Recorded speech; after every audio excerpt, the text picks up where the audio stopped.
this has to be one of the coolest special projects we've ever built. I mean, this thing is amazing. This project started from a client, Norwegian Cruise Lines, who came back to us and said, look, we need something new and amazing for our next boat that we're building. Every year, we've built one of these big projects for them. Every year, they ask us to make it bigger and better and crazier from the last year. Kind of just sprung to mind, okay, well, how about a crazy short course off-road racing truck with an epic motion system attached to it? It's a huge motion simulator where you sit in an actual racing truck. It's a truck that had raced before. You sit in the driver's seat. You put on VR goggles. In the VR, you see the actual truck that you're in. So it's a real thing. Like you see it in the real world, you get in VR, you see the real truck in VR.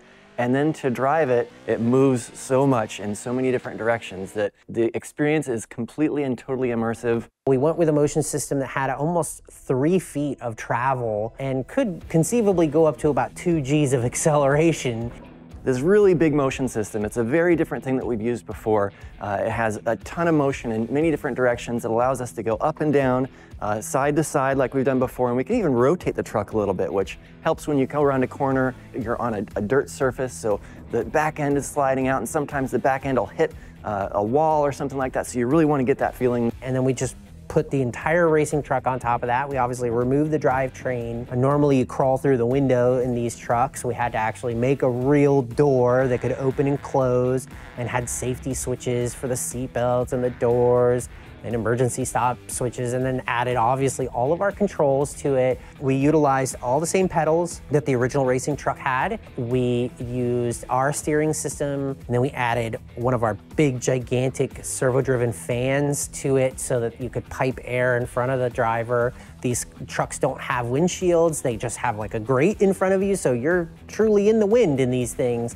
All of those things working together make this such a visceral experience to be able to drive one of these. The driver is in VR, so the driver has VR goggles on. The VR goggles have to know where the truck is, which is something that you might not think of. Wow. If I'm sat in this seat and I'm looking through VR goggles, then as I look around, everything looks kind of normal, like it looks as you'd expect. But if I were to stand up, it would look like I stood up in VR, like I would be at a low position, then I would be at a high position. Well, in the truck, you're doing the same thing. Your head is moving around a ton because the truck is moving around. So we have to compensate for the location of the VR headset, in fact. And that was another challenge on itself because with VR, they're optically tracked, right? So when this motion system is moving so much, you would be moving inside the virtual vehicle as well with the motion system moving that much. So we actually had to use a motion canceling algorithm that would take into account the motion of the platform itself and actually delete it from the tracking system. There is the user experience side for the driver, but there also needs to be the user experience side for the operator. We've made that software incredibly simple to use by layering all of our stuff on top of it. It has a very simple interface where you literally just touch a button here, touch a button there, and then the whole thing starts. From an operator perspective, it's very, very simple to use despite all the complexity that's built into the system. The real magic of this project is the end result and how it felt, right? This thing feels amazing to drive.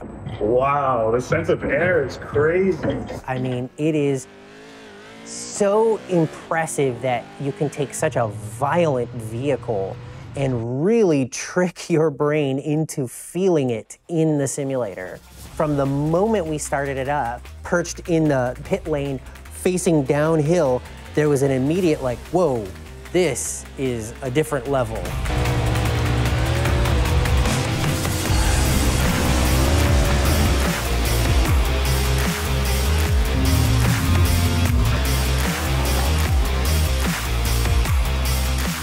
So that's been the biggest question here, right? Because they ask us, you know, every year to do this crazy big project and go bigger and better for the next year. And that's one of the things we've all been like, kind of like looking at each other after this track is like, okay, how do we go up from here?